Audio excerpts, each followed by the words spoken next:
Assalamualaikum warahmatullahi wabarakatuh. Kami kelompok 5 ingin mempresentasikan tentang etika keilmuan. Saya Farhan Putra Ramadan, NPM 2018 435000771. Nama saya Japung Cesar Renaldi, NPM saya 2018 4350 1490. Nama saya Lothar Albert Christian Utopia, NPM 2018 43500 946. Nama saya Panca Prasetya, NPM 2018 435000817. Pengertian etika. Menurut etimologi atau ilmu asal-usul kata, etika berasal dari bahasa Yunani yang artinya etos atau watak kesusilaan atau adat. Dalam Kamus Umum Bahasa Indonesia, etika berarti ilmu pengetahuan tentang asas-asas akhlak atau moral. Sedangkan etika menurut filsafat dapat disebut sebagai ilmu yang menyelidiki mana yang baik dan buruk dengan memperhatikan amal perbuatan manusia sejauh yang dapat diketahui oleh akal pikiran kita. Tujuan etika. Etika merupakan salah satu disiplin ilmiah yang bertujuan untuk mempelajari tentang moral. Selain etika, terdapat beberapa disiplin ilmiah lain yang mempelajari moral, antara lain antropologi, sosiologi, dan psikologi. Antropologi adalah ilmu tentang manusia dan berasal dari kata Yunani yang dibaca anthropos yang berarti manusia atau orang, dan logos yang berarti wacana dalam pengertian yaitu benalar, berakal. Atau secara etimologis, antropologi berarti ilmu yang mempelajari manusia. Dalam melakukan kajian terhadap manusia, antropologi mengedepankan dua konsep penting, yaitu holistik dan komparatif. Karena itu, kajian antropologi sangat memperhatikan aspek sejarah dan penjelasan menyeluruh untuk menggambarkan manusia melalui pengetahuan ilmu sosial, ilmu hayati, dan juga humaniora. Sosiologi adalah ilmu yang membahas tentang berbagai aspek dalam masyarakat serta pengaruhnya bagi kehidupan manusia. Istilah sosiologi pertama kali digunakan oleh Auguste Comte dan kemudian diperluas menjadi suatu disiplin ilmiah oleh Emile Durkheim. Psikologi adalah salah satu bidang ilmu pengetahuan dan ilmu terapan yang mempelajari tentang perilaku, fungsi mental, dan proses mental manusia melalui prosedur ilmiah. Seseorang melakukan praktik psikologis disebut sebagai psikolog. Para psikolog berusaha untuk memperbaiki kualitas hidup seseorang melalui intervensi tertentu, baik pada fungsi mental, perilaku individu maupun kelompok, yang didasari atas proses fisiologis, neurologis, dan psikososial. Kedudukan etika keilmuan. Dalam dunia akademi, etika merupakan salah satu cabang utama dalam filsafat. Etika menjadi disiplin ilmiah khusus di dalam filsafat. Secara keilmuan, etika berada di bawah kedudukan subdisiplin filsafat, yaitu ontologi, aksiologi, dan epistemologi. Etika sebagai disiplin ilmiah filsafat mengkaji tentang hakikat dari nilai kebaikan dan moralitas. Sementara itu, di bidang ilmu lainnya, etika merupakan bagian dari disiplin ilmiah populer. Setiap disiplin ilmiah ini mengembangkan etika secara teoretis maupun praktis.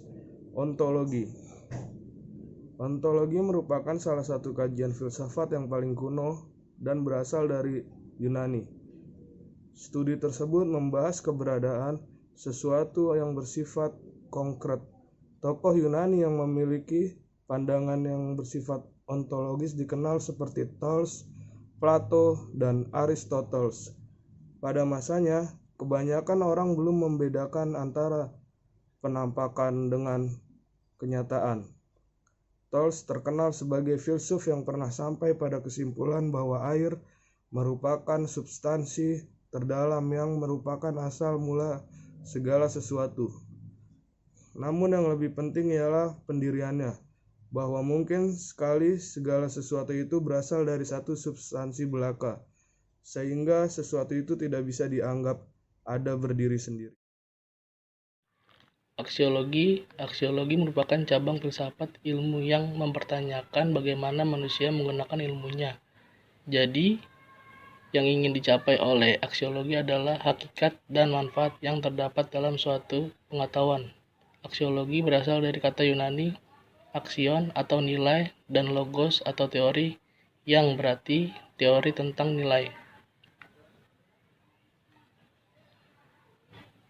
Epistemologi berasal dari Yunani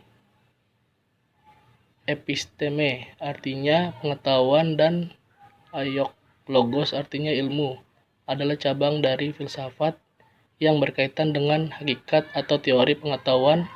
Dalam bidang filsafat, epistemologi meliputi pembahasan tentang asal mula sumber, ruang lingkup, nilai, validalitas, dan kebenaran dari pengetahuan. Pengertian etika keilmuan. Etika keilmuan adalah etika khusus, yaitu etika yang membahas masalah etis tentang suatu bidang hidup tertentu seperti keluarga, negara, hukum, ataupun ilmu tertentu, seperti etika ilmu kedokteran, etika ilmu ekonomi, etika ilmu hukum, dan sebagainya.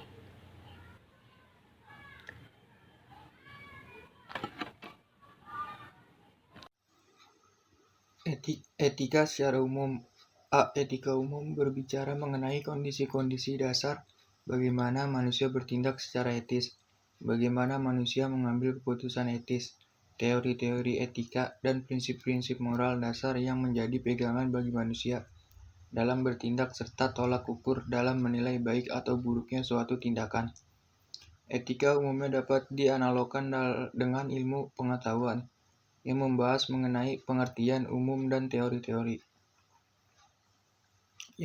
Yang B, etika khusus merupakan penerapan prinsip-prinsip moral dasar dalam bidang kehidupan. Yang khusus, penerapan ini bisa berwujud bagaimana saya mengambil keputusan dan bertindak dalam bidang kehidupan dan kegiatan khusus yang saya lakukan, yang didasari oleh cara, teori, dan prinsip-prinsip moral dasar. Namun penerapan itu dapat juga berwujud bagaimana saya menilai perilaku saya dan orang lain dalam bidang kegiatan dan kehidupan khusus yang dilatar belakangi oleh kondisi yang memungkinkan manusia bertindak etis. Cara bagaimana manusia mengambil suatu keputusan atau tindakan, dan teori serta prinsip moral dasar yang ada di baliknya. Prinsip-prinsip dasar etika keilmuan. Yang pertama, martabat dan hak asasi manusia. Kedua, kejujuran. Yang ketiga, perlindungan terhadap lingkungan hidup. Keempat, perlindungan generasi yang akan datang. Kelima, tanggung jawab sosial dan lingkungan. Keenam, non-diskriminasi dan non-stigmasi. Ketujuh, pengabaian. 8, persamaan, keadilan, dan kesetaraan. Yang keenam, solidaritas dan kerjasama. 10, respek terhadap keragaman. Ilmiah yang perlu dimiliki oleh para ilmuwan menurut Abbas Hamami tahun 1996 setidaknya ada 6, yaitu tidak ada rasa pamrih, yang kedua bersikap selektif, yang ketiga adanya percaya yang layak baik terhadap kenyataan maupun terhadap alat-alat indera serta pikiran, yang keempat adanya sikap yang berdasar pada suatu kepercayaan dan dengan merasa pasti bahwa setiap pendapat atau teori yang terdahulu telah mencapai kepastian. Yang kelima, adanya suatu kegiatan rutin bahwa seorang ilmuwan harus selalu tidak puas terhadap penelitian yang telah dilakukan sehingga selalu ada dorongan untuk riset dan riset sebagai aktivitas yang menonjol dalam hidupnya. Yang nomor 6, seorang ilmuwan harus memiliki sikap etis, akhlak yang selalu berkehendak untuk mengembangkan ilmu, untuk kemajuan ilmu, yang kebahagiaan manusia, lebih khususnya untuk pembangunan bangsa dan negara. Problema etika ilmu pengetahuan. Yang ke-1, penerapan dari ilmu pengetahuan dan teknologi membutuhkan dimensi etis sebagai pertimbangan dan mempunyai pengaruh pada proses perkembangan lebih lanjut ilmu pengetahuan dan teknologi. Yang kedua, ilmuwan harus mempertimbangkan kodrat manusia, martabat manusia, menjaga ekosistem, bertanggung jawab pada kepentingan umum, kepentingan generasi yang akan datang.